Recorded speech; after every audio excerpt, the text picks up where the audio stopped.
ingin mempresentasikan metabolisme jalur karbohidrat. Sebelum memasuki materi, izinkan kami memperkenalkan diri. Yang pertama, saya Nurul Apriliani. Saya Fitri. Saya Nida Nurandita. dan saya Musina. Saya Putri Saya Lajara. Saya Siti Putri. Saya Nia Kurnia. Karbohidrat adalah zat gizi yang berfungsi sebagai sumber energi untuk tubuh. Sumber energi ini merupakan makanan satu bagi otak. Karbohidrat memiliki berbagai fungsi dalam tubuh makhluk hidup, terutama sebagai bahan bakar, cadangan makanan, dan materi pembangun. Sumber karbohidrat contohnya nasi, gandum, kacang-kacangan, dan lain-lain. Karbohidrat diketahui memiliki dua jenis, yaitu yang pertama karbohidrat sederhana dan yang kedua karbohidrat kompleks. Glikolisis merupakan proses transfer sebagian energi dalam glukosa ke ADP. Untuk membentuk ATP, proses ini terjadi di sitoplasma. Glikolisis akan menghasilkan piruvat. Proses glikolisis. Selama fase glikolisis, 1-2 ATP digunakan dan terjadi transfer 2 fosfat ke molekul glukosa. Molekul glukosa kemudian terpecah menjadi 2 senyawa 3 karbon yang mengandung fosfat. Kemudian selama fase glikolisis 2, fosfat ditambah ke masing-masing senyawa 3 karbon energi untuk reaksi endergonik disediakan oleh oksidasi 2 elektron dari masing-masing senyawa 3 karbon. Selama pelepasan, energi positif dikeluarkan dari kedua senyawa 3 karbon dan digunakan untuk menghasilkan 4 molekul ATP. Nah, pada fase glikolisis ini akan menghasilkan energi untuk sel dan akan menciptakan molekul piruvat. Molekul piruvat ini dapat diproses lebih lanjut pada siklus Krebs aerobik atau diubah menjadi asam laktat atau alkohol dalam ragi melalui fermentasi, atau dapat pula digunakan untuk sintesis glikosa melalui glucogenesis. Pada proses glikolisis ini dibedakan menjadi 2 jenis, yaitu ada respirasi aerobik dan anaerobik. Pada respirasi aerobik, glukosa dioksidasi menjadi 2 molekul piruvat.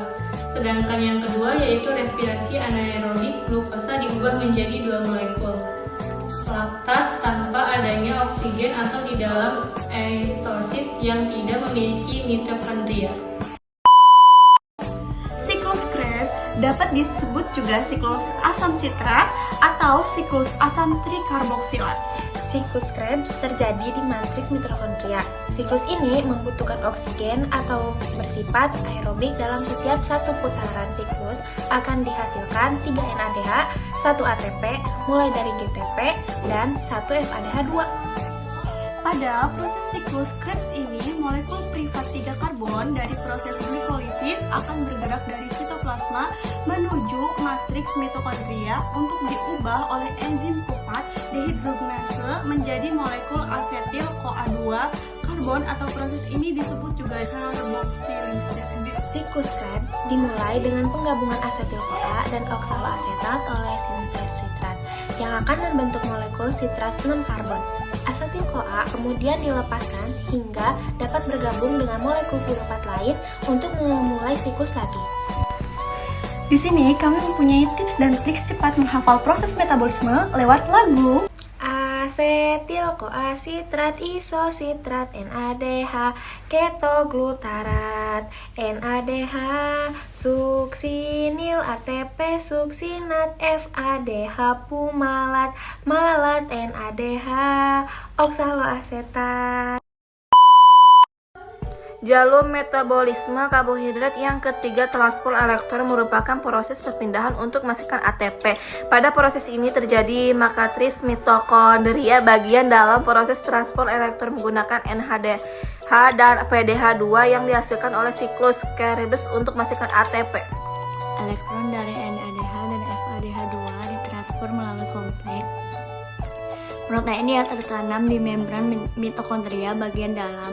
Rantai transport elektron terdiri dari rangkaian 4 kompleks enzim, kompleks 1 sampai 4, dan 2 koenzim yaitu ubiquinon dan sitokrom C yang berperan sebagai pembawa elektron dan pompa untuk mentransfer ion H+ keluar antara mitokondria dalam dan luar. Jadi kesimpulannya dibagi menjadi 3. Yang pertama yaitu glikolisis merupakan transfer sebagian energi dalam glukosa ke ADP untuk membentuk ATP yang menghasilkan produk pirufat yang terjadi di sitoplasma. Dan yang kedua yaitu siklus Krebs. Selama siklus Krebs, setiap pirufat yang dihasilkan pada glikolisis diubah menjadi molekul asetil CoA berkarbon 2, kemudian diproses secara sistematis untuk menghasilkan molekul NADH, FADH2, dan ATP. Dan yang ketiga yaitu transport elektron. Rantai transport elektron merupakan rangkaian pembawa elektron dan pompa ion yang digunakan untuk memompa ion H+ keluar dari matriks mitokondria bagian dalam. Sekian dari kelompok kami, kurang lebihnya mohon maaf. Assalamualaikum warahmatullahi wabarakatuh.